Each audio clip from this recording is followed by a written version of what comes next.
Record.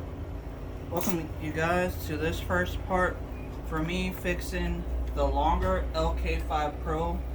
I have made videos about this machine on my channel for a while, and one of the company that actually sells this, the longer company, they actually watched a video and posted a comment in one of my videos because they were happy and surprised that I was able to get the hot end to be over 150 degrees Celsius that came standard with the motherboard. So since I upgraded the firmware and got it to do 270, they're happy about that. So then they emailed me, or I gave them my email because I was telling them that I was having some issues with the machine. So the first issue was I was having a thermal runaway, and the printer would stop printing and I would have to reset it. And then they were saying that it could be, after I told them about it, they said it could be because the silicone sock. They gave me this for free. They asked me if I still had it on there, and I did, but then I removed it because the first one I had that came with the machine had kind of melted because I was using it so often. And then I replaced it with another one, but then that one started to melt. So then they sent me this one free. So I'll be replacing that. And then I said that I would like to use it, but then I was telling them I was having another issue with the hot end. Like, for some reason, whenever I was trying to print, the printer wouldn't actually want to put out any filament. So I think it was the hot end itself is what I was telling them. So what they did, they sent me this too for free. So I saved about $26, because if I was going to have to order this off of Amazon like I usually would, it was going to cost me about $25 to $26, and that's before shipping and stuff. So this is a replacement hot end for the Bowden tube, and it is rated for the longer lk5 Pro.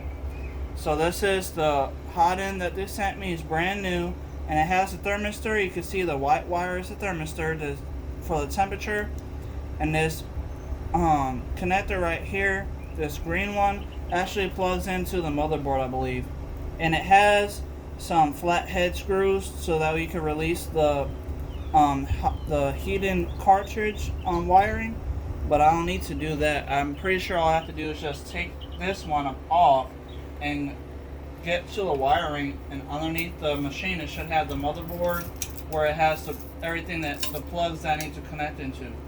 So right now I had added this a while ago just to make sure that the Bowden tube wasn't in the way, because I usually buy this Capricorn Bowden tube because it's rated, Capricorn Bowden tubes are rated for high temperature, so that way I wouldn't have to worry about the filament getting clogged or anything that kind of weird. So I buy this often, but since it's so long compared to like the original Bowden tube that came with the machine, I have to cut it, like it's really like 2 times longer than the original, so I have to usually cut it in half, and then it's still pretty long, so I always have to add this Velcro strap that I have on here just to make sure that it's not in the way whenever it's printing, so it's connected to the wiring kind of.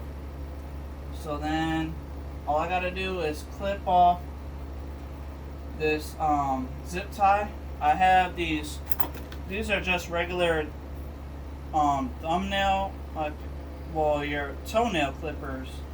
So I have this just to clip off the actual zip tie.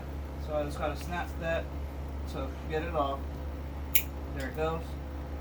And I have more of these zip ties, so I'm not worried about throwing that piece away. And the reason why I'm doing that is because I need to get to the wiring.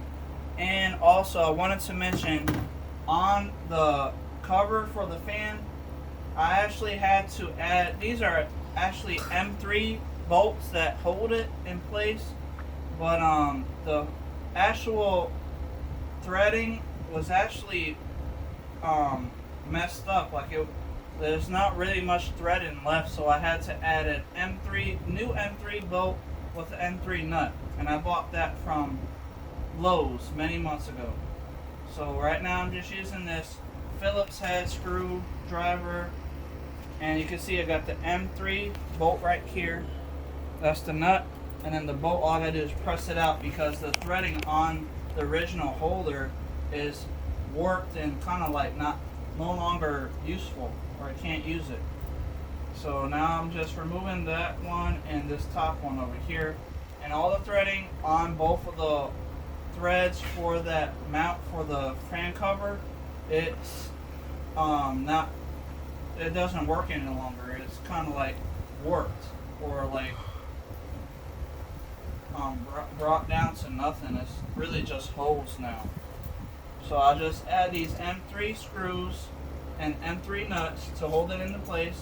You can see that what it looks like. You can see that the threading is kind of like gone now, so I can't use the threads, so I have to add those nuts and bolts. But other than that, all I gotta do is remove this fan cover here. I bought this from Lowe's many months ago as well. This is it's called Pittsburgh is the company. They're Allen keys for SAE and metric nuts. So all I gotta do is use one of these Allen key Allen keys to actually get this cover off of here. So I'm attempting that now. So this will have to be it for part 1. But part 2, I'll be showing you guys everything that I'm doing.